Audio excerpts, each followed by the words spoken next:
On the 4th of July, 18-year-old Nolan Wells, a talented wide receiver at Southwest Mississippi Community College, joined friends for a holiday boat trip to Horn Island, a remote barrier island off the Mississippi Gulf Coast.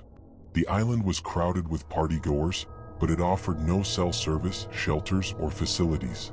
By the end of the day, Nolan's friends returned home, but Nolan never came back with them. 2 days later, on July 6th, a National Park Service ranger discovered Nolan's body floating face down near the shoreline. His sudden death shocked his family, friends, and the community, launching an investigation that quickly drew national attention. Authorities found no obvious signs of trauma or foul play, but the circumstances surrounding Nolan's disappearance were suspicious enough to warrant a full autopsy. While the Mississippi State Medical Examiner continues to await toxicology results, Nolan's family hired an independent medical examiner in Washington, D.C., to conduct a second autopsy. That examination also found no severe injuries but could not determine a cause of death or rule out foul play. What happened during Nolan's final hours remains one of the biggest mysteries. One friend claimed Nolan chose to stay behind on the island after meeting a young woman that day. Another close friend insisted that was completely out of character, saying Nolan would never willingly let the group leave without him. Adding to the confusion, Nolan had left his cell phone with friends to keep it from getting wet, making it difficult to know exactly where he was after they departed. As investigators searched for answers, Nolan's family discovered conflicting location data from Snapchat and Life 360, leading them to a house where his phone had been taken after the trip. Meanwhile, police interviewed around 60 witnesses, collected digital evidence, and enlisted FBI assistance to examine electronic data. Online speculation exploded after a cell phone video and an emergency towing call from the group's damaged boat surfaced. Hey, we're at the west tip of Horn, and our bilge pump stopped working. We're sinking. This morning, more audio of the frantic call from the boat Nolan Wells was supposed to have taken to shore after celebrating July 4th with friends on a remote barrier island off the Mississippi Gulf Coast. And what do you want to do? Do you want to be towed back? I want to get this boat unsank and towed back, yes. The caller told the dispatcher everyone aboard was unhurt and noted he and the passengers were young.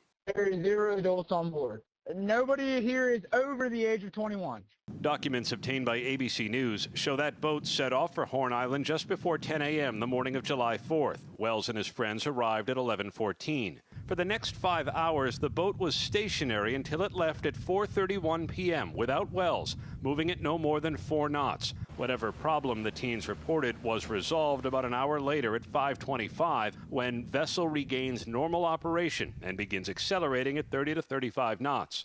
Friends said they did not abandon Wells. Rather, the Mississippi Department of Marine Resources reported his friends saying Wells was in the company of an unknown female and that he chose to remain at the island. As searchers began scanning the island and surrounding waters, this email obtained by ABC News shows the preliminary information they were given, describing Wells as a black male, 6'1", 180 pounds, wearing shorts only. The Marine Patrol listed his alcohol intake as heavy.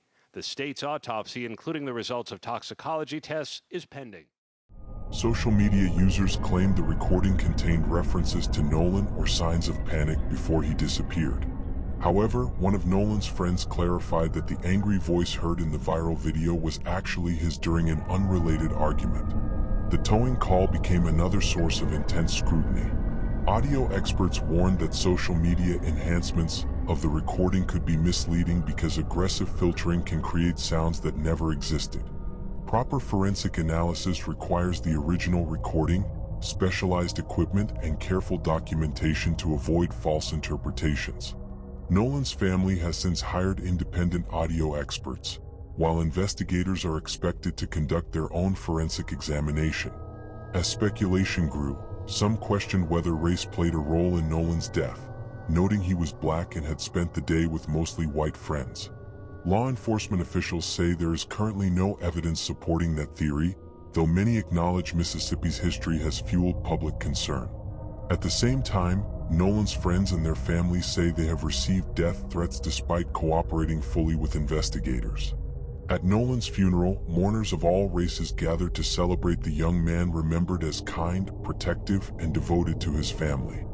His mother tearfully recalled his dream of one day having 3 daughters, while civil rights leaders urged the public not to rush to judgment before the investigation is complete. Today, many questions remain unanswered. Investigators are still waiting for toxicology results, analyzing digital evidence, reviewing witness statements, and examining the disputed audio recordings. Prosecutors have said that once the investigation is complete, all findings will be presented to a grand jury to determine whether any criminal charges are appropriate. For Nolan Wells' family, the search for justice continues not only to learn how he died, but to uncover the truth about what happened during his final hours on Horn Island.